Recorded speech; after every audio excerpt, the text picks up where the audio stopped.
एक बार एक बौद्ध भिक्षु किसी नगर में भिक्षा लेने के लिए गए थे। वो सभी लोग उन बौद्ध भिक्षु का स्वागत करते हैं और सभी खुशी खुशी उन्हें भिक्षा देते हैं। उस नगर के सभी लोग खूब उनकी सेवा करते हैं। दरअसल उस समय बौद्ध भिक्षुओं का काफ़ी सम्मान होता था। इसलिए जब उस नगर के लोगों को ये पता चलता कि उनके नगर में किसी बौद्ध भिक्षु का आगमन हुआ है, वो खुशी से भागे भागे उनके पास आते थे। उन सभी लोगों में एक वेश्या भी उन बौद्ध भिक्षु से मिलने के लिए वहां पहुंचती है।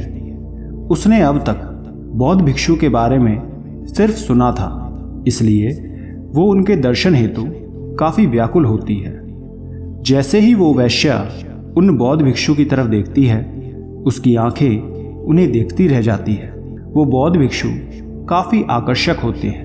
वो उन बौद्ध भिक्षु के समीप जाती है और उनके चरणों में गिर के उनसे कहती है कि मैं एक वेश्या हूँ, कोई भी भला व्यक्ति मेरे घर नहीं आता, इसलिए मेरी ये इच्छा है कि आप मेरे घर पर उपस्थित हो। आप हमारे अतिथि हैं, मैं आपकी सेवा करना चाहती हूँ, कृपया करके मुझे ये सौभाग्य दें। इतना कहकर वो वेश्या चुप हो जाती है। परंतु उस वेश्या के मन में एक हलचल मची हुई थी कि ना जाने वो बौद्ध भिक्षु उसके घर चलेंगे भी या नहीं। असल में वो वेश्या उस भिक्षु पर आसक्त थी। उसने आगे कहा कि हे महात्मा, मैं भी कुछ धर्म कमाना चाहती हूँ और ये भी हो सकता है कि मेरे भी मन में कुछ ऐसा भाव आ जाए कि मेरा भी उद्धार हो जाए। उस वेश्या की बात सुन उस नगर के सभी लोग खूब जोर से हंसने लगते हैं। कहते हैं कि भला एक बौद्ध भिक्षु कैसे किसी वेश्या के कोठे पर जा सकते हैं। ऐसा करने से वो पाप के भागी बनेंगे। उन नगरवासियों की बात सुन वेश्या उन बौद्ध भिक्षु से कहती है कि मैं अपने सभी पापों को ही कम करने के लिए इनकी सेवा करना चाहती हूँ, तभी मैं उन्हें अपने साथ ले जाना चाहती हूँ। मुझे ये एक मौका ज़रूर दें, कृपया कर आप मेरे साथ चलें। वो बौद्ध भिक्षु सबकी बात सुन रहे थे, लेकिन कुछ नहीं बोलते, मौन रहते हैं और तब कहते हैं कि मैं तुम्हारे घर आने के लिए तैयार हूँ, लेकिन मुझे इसके लिए अपने गुरु जी से भी आज्ञा लेनी होगी। बिना उनकी अनुमति के हम बौद्ध भिक्षु कहीं नहीं जा सकते। ये सुन वो वेश्या कहती है कि ठीक है, मैं आपका इंतज़ार करूंगी। मुझे उम्मीद है कि आप अवश्य आएंगे। बाकी लोगों की तरह मुझे नीची नज़र से नहीं देखेंगे। तब सभी लोग उन बौद्ध भिक्षु से कहते हैं कि भंते, आप उसकी बात ना सुने। इस नगर में कोई भी उसके द्वार पर नहीं जाता, आप उससे दूर रहें। इतने में उन लोगों में से उस नगर का एक धनी सेठ भी मौजूद होता है। वो बुद्ध से कहता है कि हे महात्मा, ये पापी है, इससे दूर रहिए।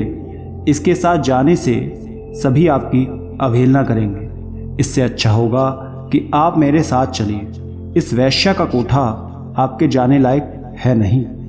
इतना सुन वो वेश्या उनसे कहती है कि यदि मैं एक पापी हूँ तो उस नज़र से तो इस नगर के अधिकतर लोग पापी हैं, क्योंकि वो सभी मेरे पास आ चुके हैं। फिर तो आप भी बौद्ध भिक्षु के लायक नहीं हुए। और तब वो नगर सेठ से कहती है कि क्यों सेठ जी, आप भूल गए? आप भी ना जाने कितनी बार मेरे पास आए हैं, आप भी तो पापी हुए। सत्य कहा ना। यदि वो महात्मा मेरा उद्धार करना चाहते हैं तो तुम्हें कोई आपत्ति नहीं होनी चाहिए, क्योंकि आप स्वयं एक बहुत बड़े पापी हैं। उस वेश्या की बात सुन नगर का सेठ एकदम चुप हो जाता है। उसके पास आगे कहने के लिए कोई शब्द नहीं बचे थे। सभी लोग अपने अपने घर लौट जाते हैं। वो बौद्ध भिक्षु अपने गुरु के पास जाते हैं और वहाँ की सारी घटना के बारे में उन्हें बताते हैं। जब वो भिक्षु पूरी बात गुरुजी को बता रहे होते हैं, तब वहाँ अन्य भिक्षु भी बैठे होते हैं। वो सभी ये सुन सोच रहे थे कि गुरुजी क्या कहेंगे। कुछ भिक्षुओं को लगा कि गुरु वहाँ जाने से मना कर देंगे। वो भी भला कोई जाने की जगह है, वो भी एक बौद्ध भिक्षु के लिए। और वहीं कुछ भिक्षु ऐसे भी थे जो चाहते थे कि अनुमति मिले ताकि वे भी कल को किसी ऐसे स्थान पर रहकर कुछ समय बिता सकें।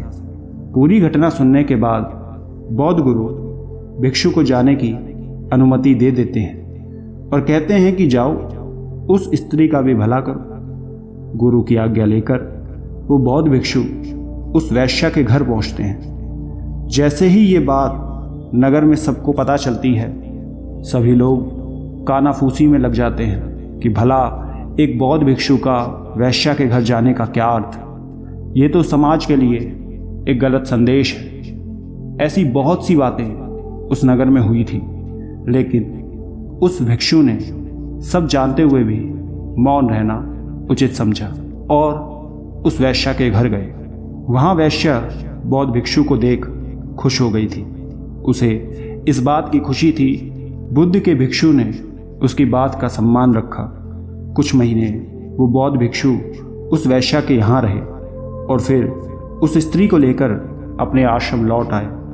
जब सब ने बौद्ध भिक्षु के साथ उस वैश्या को देखा तो वो आश्चर्यचकित हो गए और आपस में कहते हैं कि देखा, संगत का असर इस स्त्री ने हमारे भिक्षु भाई पर अपना जादू चला ही दिया, तभी तो दोनों आज साथ आए हैं। अब वो बौद्ध भिक्षु वापस से सांसारिक मोह माया में चला गया है। शायद ये दोनों विवाह की अनुमति लेने आए हैं। इस तरह की बहुत सी बातें बौद्ध भिक्षु कर रहे थे। वहीं दूसरी ओर खड़े बौद्ध गुरु ये सब सुन रहे थे और भिक्षुओं की बातों पर मुस्कुरा रहे थे। वो भिक्षु गुरु के पास आता है और उनके चरण स्पर्श कर उनसे कहता है कि हे गुरुजी, मैंने इस स्त्री का उद्धार कर दिया है। अब ये पूरी तरह से शुद्ध आत्मा बन चुकी है। अब ये भी बौद्ध भिक्षुणी बनना चाहती है। इसे भी आप अपना शिष्य स्वीकार करें। इतना सुनते ही वहाँ के सभी बौद्ध भिक्षु हैरान हो जाते हैं कि ये कैसे हो सकता है। चरित्र तो हमेशा बुरे के साथ रहकर अच्छे का खराब होता है। हमें बचपन से यही सिखाया जाता है कि बुरे के साथ रहकर तुम भी बुरे बनोगे और अच्छे के साथ रहकर अच्छे।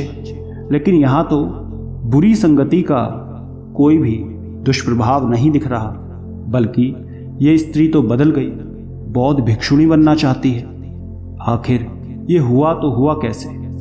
ऐसे कई प्रश्न भिक्षुओं के भीतर चल ही रहे थे कि तब गुरुजी ने सभी की उलझनों को दूर करते हुए कहा कि तुम सभी इतना मत सोचो, तुम्हारे सोचने से उत्तर नहीं मिलेगा। और आगे कहते हैं कि देखो, इस भिक्षु को जिसने मेरी आशा के अनुरूप कार्य किया, इस स्त्री के चरित्र को अपने चरित्र जैसा बना दिया, ना कि खुद को बदलने दिया।